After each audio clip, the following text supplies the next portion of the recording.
السلام علیکم دوستو، آج میں آپ کے لیے لے کے حاضر ہوئی ہوں دماغ پر خوف کا غلبہ کرتی اور دل کو مسوستی رائٹر کے زور قلم کی انوکھی شاہکار کہانی 12 برس بعد۔ دلاور بہت خوبرو نوجوان تھا، نہ صرف خوبرو بلکہ اپنے علاقے میں سب سے زیادہ بہادر اور جنگجو بھی مشہور تھا۔ اس کے باپ کا لوہے کا کاروبار تھا۔ وہ چاہتا تھا کہ دلاور کاروبار میں اس کا ہاتھ بٹائے، اپنی ذہانت سے کاروبار کو مزید وسعت دے، لیکن اس کے برعکس دلاور کو کاروبار میں کوئی دلچسپی نہیں تھی۔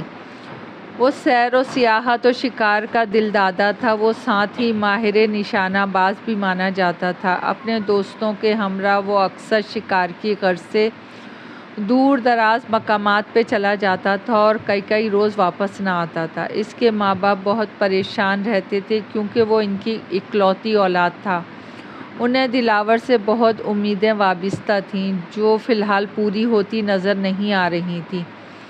نواز خان کو گھر لوٹا تو وہ دلاور اپنی ماں کی گود میں سر رکھے لاڈ اٹھواتا نظر آیا۔ نواز کے ہونٹوں پہ پدرانہ مسکراہٹ بکھر گئی۔ دلاور نے باپ کو دیکھا تو فوراً سیدھا ہو گیا اور سلام کیا۔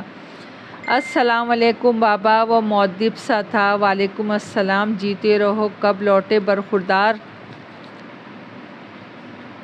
ابھی کچھ دیر پہلے، مختصر سا جواب ملا۔ ٹھیک ہے، میں ذرا کپڑے بدل لوں، پھر تم سے ضروری بات کرنی ہے، باہر مت نکل جانا۔ نواز خان نے اپنے کمرے کی طرف جاتے ہوئے اسے تنبیہ کی، جبکہ دلاور نے سر ہلا کے جی کہا۔ کچھ ہی دیر میں دونوں باپ بیٹھے آمنے سامنے بیٹھے تھے، جبکہ صفیہ بیگم ان کے لیے چائے بنا کے لے آئی تھیں۔ چائے کا گھونٹ بھرتے ہوئے نواز خان نے دلاور کو دیکھا جو آج خلاف معمول خاصا سنجیدہ نظر آ رہا تھا۔ کیسا رہا تمہارا شمالی علاقہ جات کا دورہ؟ انہوں نے اسے مخاطب کیا۔ اچھا رہا بابا، مزہ آیا، دلاور نے مسکراتے ہوئے کہا، پھر انہیں تفصیل سے آگاہ کرنے لگا۔ اچھی بات ہے بیٹا، مگر وہ رکے۔ مگر کیا؟ وہ الجھا۔ میں چاہتا ہوں کہ تم اب کاروبار کی ذمہ داری بھی اٹھاؤ۔ میں بوڑھا ہو چکا ہوں اور اب مزید بوجھ نہیں اٹھا سکتا۔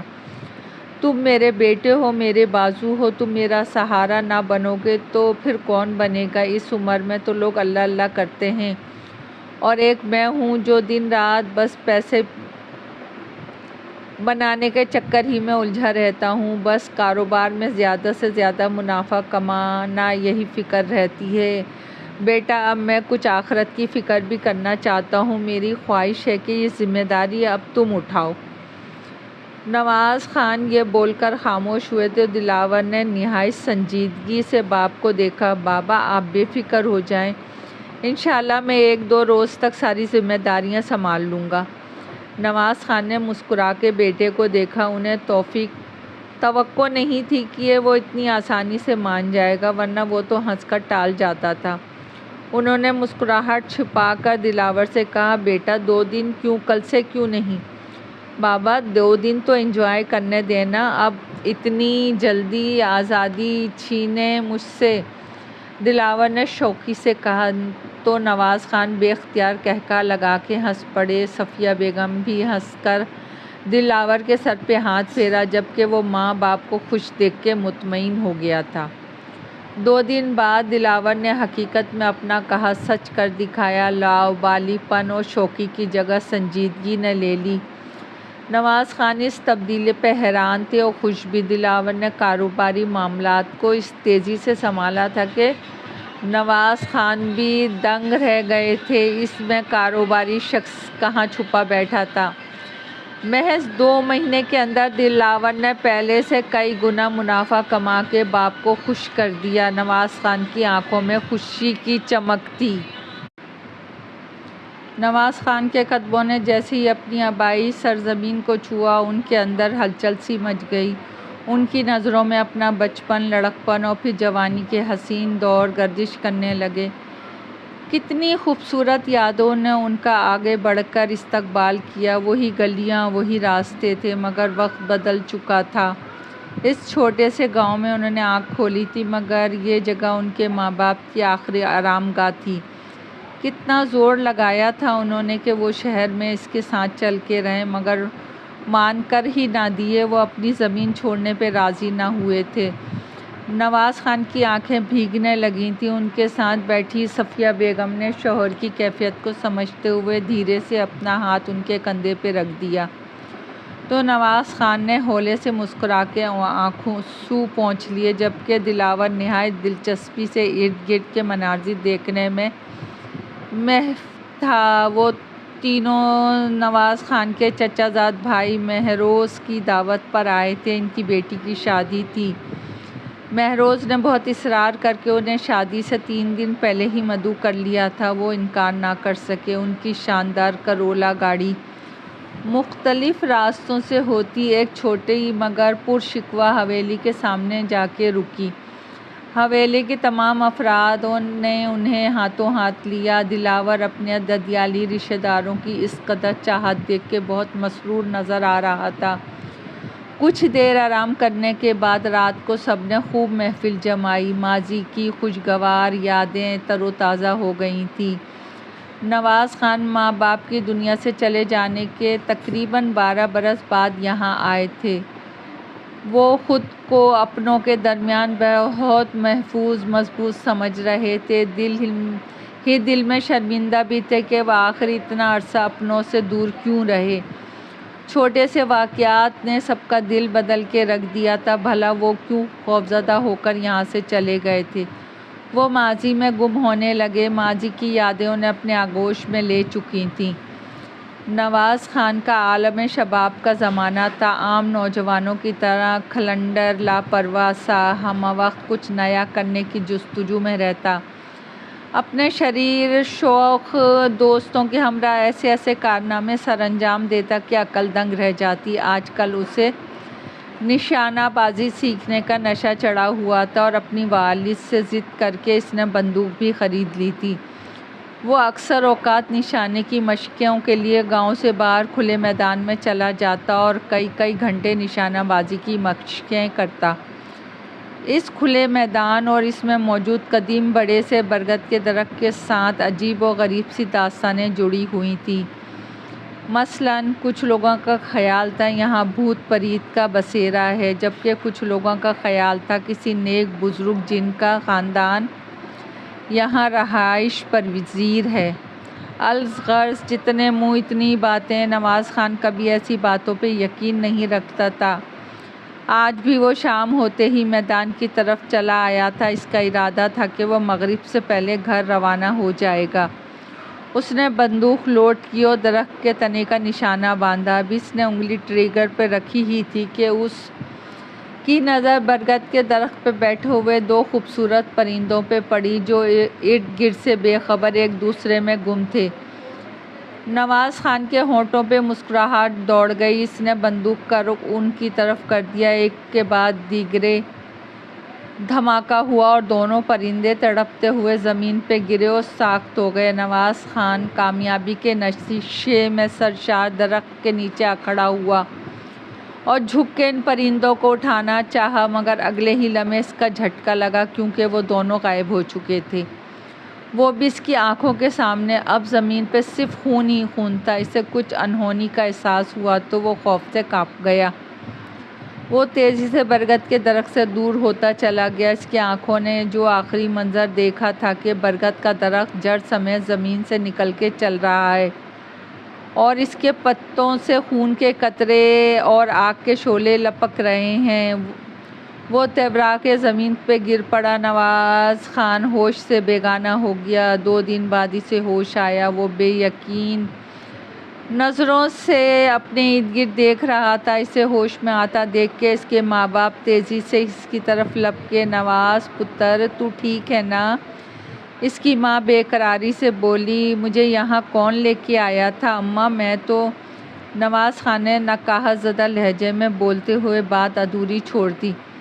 تجھے رمجو ماچھی لے کے آیا تھا کھلے میدان میں۔ وہ ادھر سے اپنی بکریاں لے کے گزر رہا تھا۔ اس نے تجھے زمین پہ گرتے دیکھا تو فوراً تیر کی طرح دوڑا۔ تو بے ہوش ہو چکا تھا۔ اس کی ماں نے اپنے دوپٹے سے نواز کا چہرہ صاف کرتے ہوئے کہا۔ نواز کے ابا باتیں بعد میں کر لینا، پہلے حکیم صاحب اور امام صاحب کو بھی بلا لائیں۔ ارے بھائی میں کن سوچوں میں الجھ گیا، ابھی آتا ہوں۔ نواز کے ابا فوراً باہر کو لپکے۔ کچھ ہی دیر میں حکیم صاحب، امام صاحب اور رمجو ماجھی بھی آن پہنچا۔ حکیم صاحب نے نواز کا معائنہ کیا۔ اب یہ بالکل ٹھیک ہے، خطرے والی کوئی بات نہیں۔ حکیم صاحب کی بات پر نواز کی والدہ نے فوراً اللہ کا شکر ادا کیا۔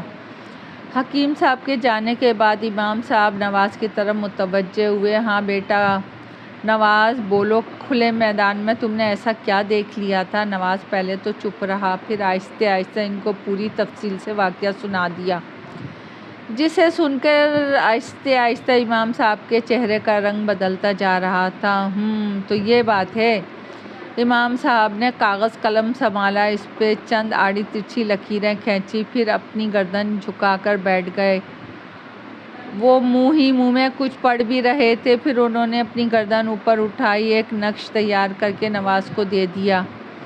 یہ گلے میں پہن لو، یہ تمہیں ان شیطانی جنات سے محفوظ رکھے گا۔ خوش قسمت ہو کہ ابھی تک انہوں نے کوئی کارروائی نہیں کی، شاید کوئی نیکی تمہارے کام آ گئی جو رمجو وہاں پہنچ گیا، ورنہ۔ امام صاحب کی کچھ تفصیل سے آگاہ کیجیے، آخر میرے وہ دشمن کیوں بن گئے؟ نواز حیرت سے انہیں دیکھ رہا تھا۔ بیٹا تم نے انجانے میں ان کے رشتہ داروں کو مار ڈالا ہے، جو کہ 2 خوبصورت پرندوں کے روپ میں تھے۔ اس وقت وہ انتہائی طیش و غصے میں ہیں، اپنے سرداروں کی آخری رسومات میں مصروف نظر آ رہے ہیں، ورنہ اب تک کچھ نہ کچھ ہو چکا ہوتا۔ بہرحال اللہ کا کرم ہے کہ تم صحیح سلامت ہمارے سامنے ہو۔ اس سے پہلے کہ وہ شیطانی جنات انتقامی کارروائی کریں، میں اس درخت کے گرد حصار کھینچ دیتا ہوں تاکہ وہ اس حصار سے باہر نہ نکل پائیں، وہیں قید رہیں۔ امام صاحب نے کہا تو نواز فکر مندی سے، یہ حصار کب تک قائم رہے گا؟ کیا اس سے نقصان نہ ہوگا؟ بیٹا حصار قائم ہی حفاظت کے لیے کیا جاتا ہے، اس سے کچھ نقصان نہیں ہوتا، اور یہ حصار اس وقت تک قائم رہے گا جب تک اسے توڑنے کی کوشش نہ کی جائے۔ ٹھیک ہے امام صاحب، آپ یہ نیک کام آج ہی کر دیجئے، دیر مت کیجئے، میں آپ کو معاوضہ بھی دینے کو تیار ہوں، نواز کے ابو بولے۔ امام صاحب ہنس دیے۔ میں روپے پیسے کا لالچی نہیں ہوں، میں کام لوگوں کی بھلائی کے لیے فی سبیل اللہ ہی کرتا ہوں۔ آج رات عشاء کے بعد حصار کھینچ دیا جائے گا، بس تم لوگ محتاط رہنا اور کھلے میدان کی طرف دوپہر کے وقت جانے سے گریز کرنا۔ امام صاحب کی نصیحتوں پہ نواز سر ہلانے لگا۔ امام صاحب چلے گئے تو رمجو بھی کچھ دیر ان کے پاس بیٹھ کے چلا گیا۔ بے شک نواز اوپر سے مطمئن ہو گیا تھا، مگر اندر ہی اندر وہ بے چینی کا شکار تھا۔ ساری رات وہ ٹھیک سے سو نہ پایا۔ امام صاحب نے اپنے کہے پر عمل کر دیا، لیکن نواز ذہنی طور پہ خوفزدہ ہو چکا تھا۔ اس نے گاؤں چھوڑ کے شہر جانے کا فیصلہ کر لیا۔ اس کے والدین نے سمجھانے کی بہت کوشش کی، مگر اس کی ذہنی کیفیت کو بھانپ کر اسے اجازت دے دی، مگر ساتھ ہی اس کی شادی اپنے مرحوم بھائی کی بیٹی صفیہ سے کر دی۔ یوں اپنی بیوی کو لے کے شہر آ گیا، اور آج پورے 12 سال گزر جانے کے بعد وہ پھر اسی گاؤں میں موجود تھا۔ اس کے دل و دماغ سے یہ واقعہ کب کا مٹ چکا تھا، لیکن باتوں باتوں میں کھلے میدان کی ذکر آتے ہی تمام واقعہ پھر سے اس کے دماغ میں تازہ ہو گیا۔ وہ اپنے دل سے تمام خدشات و وہمات کو نکال چکا تھا۔ امام صاحب کا دیا ہوا تعویذ بھی 12 برس میں نہ جانے کہاں گم ہو گیا تھا۔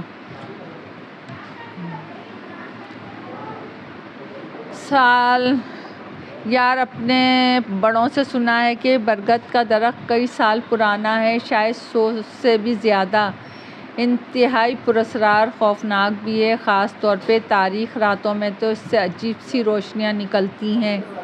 اس کے پتے عام برگد کے درخت کے پتوں سے کہیں زیادہ چوڑے ہیں، کہتے ہیں بعض اوقات ان سے سرخ خون اور آگ کے شعلے بھی نکلتے تھے۔ نواز چچا کے ساتھ پیش آنے والے واقعات کے بعد اس کے گرد حصار قائم کر دیا گیا تھا۔ سمجھو کہ جنات اس درخت پہ قید کر دیے گئے ہیں۔ زاہد نے اپنے ساتھ آنے والے کزن کو تفصیل سے آگاہ کیا۔ یہ سب مہندی کی رات سے قبل گاؤں کی سیر کو نکلے تھے۔ پھر وقت ملے نہ ملے، اس وقت سب کھلے میدان میں جمع تھے جہاں اس درخت سے جڑی کہانیاں زیر بحث تھیں۔ دلاور خاموشی سے درخت کا جائزہ لے رہا تھا۔ زائد کی بتائی گئی باتیں اس کے سر کے اوپر سے گزر گئی تھیں۔ وہ بھوت پریت کا بالکل قائل نہیں تھا۔ اس کے خیال میں یہ سب ماروائی کہانیاں تھیں جو ابھی تک لوگوں کے ذہنوں سے محو نہیں ہو سکی تھیں۔ نواز خان نے دلاور کو اپنے ساتھ پیش آنے والے واقعہ بھی بتایا جسے وہ ماننے سے انکار کر گیا۔ اس کے خیال میں یہ سب اس کے والد کی آنکھوں کا دھوکہ تھا یا پھر اندرونی خوف جو اسے سب کچھ دکھائی دیا تھا۔ بہرحال اس وقت وہ اس قدیم درخت کے پاس کھڑے تھے جو سب کی توجہ کا مرکز تھا۔ شام کے دھندلکے گہرے ہو رہے تھے۔ ایسے میں دیو قامت درخت عجیب ہی وحشت کا سماں پیش کر رہا تھا۔ وہ سب واپسی کے لیے پر تولنے لگے تو دلاور نے ان سے کہا، اب آ ہی گئے ہیں تو کیوں نہ اس درخت کے نیچے چلیں اور چل کے محسوس تو کریں کہ اس کی پراسراریت کو۔ توبہ کرو، میں تو ہرگز نہیں جاؤں گا۔ فیصل نے کانوں کو ہاتھ لگایا۔ دیکھو تو صحیح، ایسا لگ رہا ہے جیسے کوئی خون آشام بلا ہو جو ہمیں دبوچنے کے لیے بے قرار ہے۔ ارے میں تو جاؤں گا اور اسے چھپ کر بھی محسوس کروں گا، دلاور نے ضدی لہجے میں کہا۔ تم لوگ نہیں جانا چاہتے تو مت جاؤ۔ اس سے پہلے کہ اسے کوئی روکتا وہ تیز تیز قدم اٹھاتا ہوا برگد کے درخت کے پاس پہنچ گیا۔ اس نے ہاتھ بڑھا کے درخت کے تنے کو چھوا۔ ارے یہ کتنا ملائم ہے۔ ابھی یہ الفاظ اس کے ہونٹوں سے ادا بھی نہ ہوئے تھے کہ ایک دم جیسے بھوچال سا آ گیا۔ درخت ادھر سے ادھر جھولنے لگا۔ شائیں شائیں کی آوازیں پیدا ہونے لگیں جیسے سخت طوفان آیا ہو۔ دوستو، کہانی ابھی جاری ہے۔ اس کا اگلا حصہ آئندہ سنیے گا۔ پسند آئے تو لائک اور سبسکرائب کیجیے۔ آپ کی دعاؤں کی طلبگار۔